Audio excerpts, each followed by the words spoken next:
जय Shri Ram. Lady life में आपका स्वागत है। मैं आज आपको बताऊंगी कि हाउसवाइफ टाइम टेबल को फॉलो कैसा करें, क्योंकि देखो शादी के बाद जिम्मेदारियां इतनी हो जाती है कि वो ना टाइम टेबल तो बना देती है, पढ़ाई की शुरुआत भी कर देती है, लेकिन उस टाइम टेबल को वो फॉलो नहीं कर पाती है। तो वो अपना टाइम टेबल फॉलो कैसे करें ये मैं बताऊँगी। देखो, लड़की की लाइफ क्या शादी के बाद और शादी से पहले मतलब बहुत फ़र्क होता है। लड़की की लाइफ में शादी से पहले उसके पास कोई जिम्मेदारी नहीं होती, वो अपना टाइम टेबल कैसे भी बना के कभी भी फॉलो कर सकती है, उसको मतलब रोज़ का टारगेट अचीव कर सकती है। लेकिन शादी के बाद उसके ऊपर बहुत जिम्मेदारियाँ हो जाती है, हस्बैंड की, इन लॉज़ की, अगर उनके बच्चे हैं तो उन बच्चों की, सबकी जिम्मेदारियाँ हो जाती है। तो वो टाइम टेबल तो बना देती है, हर बार बनाती है, लेकिन वो उसको फॉलो नहीं कर पाती। तो मैं ये बताऊँगी आज कि टाइम टेबल को फॉलो कैसे करना है। देखो, सबसे पहले तो क्या आपको ये ध्यान रखना होगा कि आपने पढ़ाई शुरू की क्यों है, आप करना ही क्यों चाहते हो। सेल्फ डिपेंड बनने के लिए या जो ज़िंदगी जी रहे हो उससे बाहर निकलने के लिए तो शुरू की है। तो टाइम टेबल अब जैसे आपने डिसाइड कर ही लिया है पढ़ाई करनी है, तो फॉलो तो आपको करना पड़ेगा टाइम टेबल। लेकिन मैं ईजी टिप्स बता दूँगी कि आपको मतलब क्या थॉट लेके चलना है कि आपका टाइम टेबल आप फॉलो कर पाओ। देखो, सबसे पहले तो देखो हाउसवाइफ के लिए ना सबसे अच्छा टाइम होता है पढ़ाई का मॉर्निंग का, क्योंकि देखो सुबह घर के काम शुरू है, उससे पहले अगर वो अपनी फर्स्ट प्रायोरिटी अपनी पढ़ाई को देगी तो वो पढ़ाई कर पाएगी। अब ज़रूरी नहीं है कि आप सुबह उठते ही 2-2 3-3 घंटे पढ़ाई करो। जैसे मैंने एक 3 डेज़ का चैलेंज लिया था, टास्क था मेरा, मेरे पहले वीडियो में बताया हुआ है 3 दिन के टास्क। जैसे मैंने शुरू में 3 घंटे निकाले, फिर 6 घंटे, फिर 9 घंटे।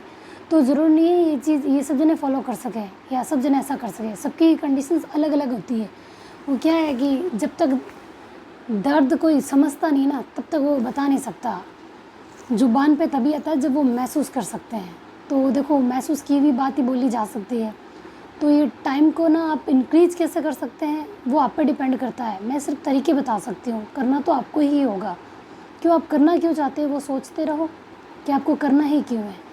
देखो, जो टाइम टेबल फॉलो नहीं कर पाते ना, वो ये चीज़ देखो, वो सोचते हैं कि क्या जॉइंट फैमिली में रहते हैं, बहुत बड़ी फैमिली है, किस तरीके से मैनेज करें, काम बहुत रहता है, फिर बच्चों को संभालना वगैरह सब कैसे करें। या फिर अच्छी फैमिली है, घर वाले हैं जो बच्चों को संभाल लेते हैं, लेकिन काम बहुत है, मैं पढ़ाई नहीं कर पा रही हूँ, टाइम टेबल फॉलो नहीं कर पा रही हूँ। तो देखो, शुरू क्यों किया है वो लेके चलोगे तो थोड़ा थोड़ा टाइम जॉइंट फैमिली में भी आपको मिल जाएगा।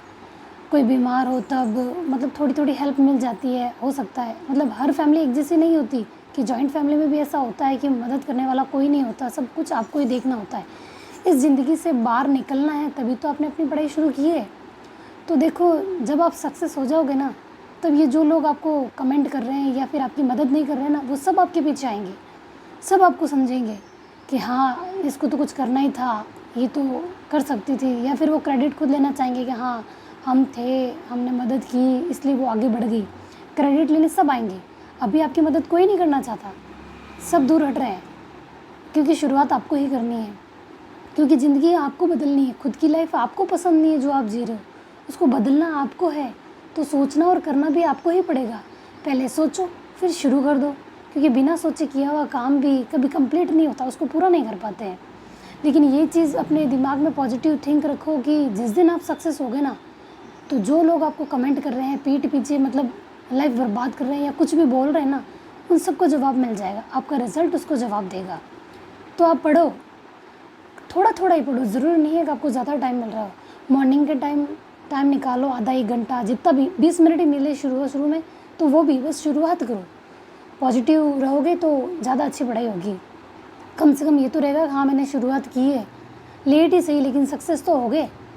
तो शुरुआत करो, उसके बाद आप एक टारगेट रखो कि हाँ मुझे इतने बजे तक, 11 बजे तक अपना या 12 बजे तक अपना घर का काम फिनिश कर देना है। फिर थक जाते हो तो थोड़ा रेस्ट कर लो, फिर आधा 1 घंटा और पढ़ाई कर लो।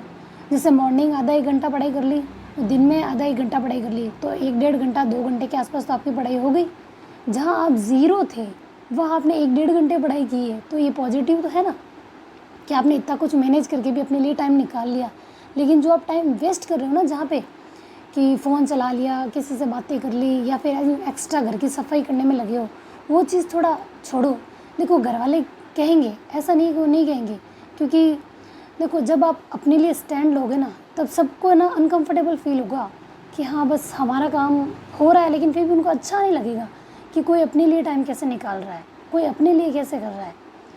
जो काम हमेशा हो रहा है उस तरीके से अगर आप नहीं करोगे ना, तो सबको अनकंफर्टेबल तो लगेगा कि हाँ वो आज उसने अपने लिए टाइम निकाल लिया। सबको लगेगा, शुरू शुरू में सबको लगेगा। फिर जिस दिन आप सक्सेस हो जाओगे ना, उस दिन वो रिज़ल्ट बताएगा उनको, जो कुछ बताना है। तो आप शुरू करो। जहाँ ज़ीरो थे वहाँ 2-3 घंटे की पढ़ाई हो रही है, फिर शाम को चाय नाश्ता या जो कुछ भी आप कर रहे हो, मतलब फैमिली बड़ी है तो चाय वाय का रहता है भाई। देखो भारत है तो भारत में तो चाय पीते हैं, मतलब चाय ज़िंदगी है। यहाँ पे तो बस बात ये है कि चाय ज़िंदगी है, तो चाय तो बनती है। तो जब चाय बना रहे हो तो आप जो कुछ आपके पढ़ा हुआ हो उसका कोई वीडियो वगैरह सुन लो, तो मतलब उसका रिवीजन भी होता रहेगा, वो कर लो। फिर अगर किसी के जल्दी काम शुरू होता है, किसी के लेट शुरू होता है, लेट होता है तो वो वहाँ पे पढ़ लो, जल्दी शुरू होता है तो वो नाइट में पढ़ना स्टार्ट कर दो कि आधा एक घंटा नाइट में पढ़ाई कर दी। इस तरीके से देखो, आप जॉइंट में रहो या सिंगल फैमिली में रहो, थोड़ा थोड़ा करके आप 2-3 घंटे की मतलब रोज़ पढ़ाई कर सकते हो। देखो जहाँ 10 घंटे की पढ़ाई करके भी जीरो रिजल्ट रहे, वहाँ 2-3 घंटे की पावरफुल पढ़ाई जो आपको मतलब कुछ बना सके, वो ज़्यादा बेनिफिट रखेगी। तो आप है ना शुरुआत करो, शुरू करोगे तभी तो होगा। तो देखो कहने वाला तो कहने दो उनको, रिज़ल्ट जवाब दे ही देगा। तो आप शुरू करो। देखो प्रॉब्लम तो सबके साथ है, मतलब अपन कहीं ना कहीं ना सब एक ही ज़िंदगी से निकल रहे हैं, ये कॉमन प्रॉब्लम है, सबके साथ है। बस किसी के साथ ज़्यादा है तो किसी के साथ कम है, कोई बोल के बता देता है तो कोई नहीं बता पाता है। तो प्रॉब्लम सबके साथ है, किसी एक के साथ नहीं है। तो देखो जो जॉइंट फैमिली में रहते हैं ना, वो सोचते हैं कि काश मैं अकेली रहती तो मेरे इतने सारे काम नहीं होते और मैं पढ़ाई कर लेती। और जो सिंगल रहते हैं ना, हस्बैंड वाइफ और बच्चे, वो सोचते हैं कि काश मैं सबके साथ रहती तो मेरे बच्चे को संभाल लेते तो मैं थोड़ा पढ़ाई कर लेती। प्रॉब्लम सबके साथ है, दिक्कत सबके साथ आएगी। तो आपको क्या इन चीज़ों को लेकर चलना होगा।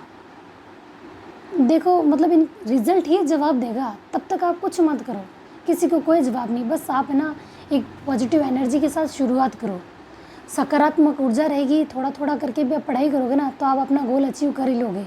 जिस दिन अचीव कर लोगे उस दिन सब अच्छा रहेगा। बस जो भी काम शुरू करो ना, वो खुशी से करो, मतलब जो हो रहा है उसको होने दो। देखो कुछ चीज़ें, मतलब आप अपने मन में ये सोच लो कि कुछ चीज़ें या कुछ लोग इग्नोर होने के लिए ही पैदा हुए हैं। अब देखो जब तक ये नहीं सोचोगे ना, आपके दिमाग में मतलब एक प्रॉब्लम, टेंशन रहेगी। और जब तक दिमाग में टेंशन होती है ना, तो आप अपने लिए कुछ नहीं कर पाओगे, पढ़ाई नहीं कर पाओगे। क्योंकि पढ़ाई के लिए दिमाग एकदम शांत होना ज़रूरी है, कि वो थोड़ा रिलैक्स है तो आप पढ़ पाओगे। खुद के लिए समय बचाओ, किसी करके उसको निकालो, चुराओ समय को, तभी सब कुछ अच्छा होगा। ये ज़िंदगी नहीं जीनी है ना, कि ज़िंदगी से बाहर निकलना है, स्टैंड ले लिया है आपने, शुरू कर ही लिया है, तो उसको कंप्लीट भी करो। ठीक है, थैंक यू, जय श्री राम।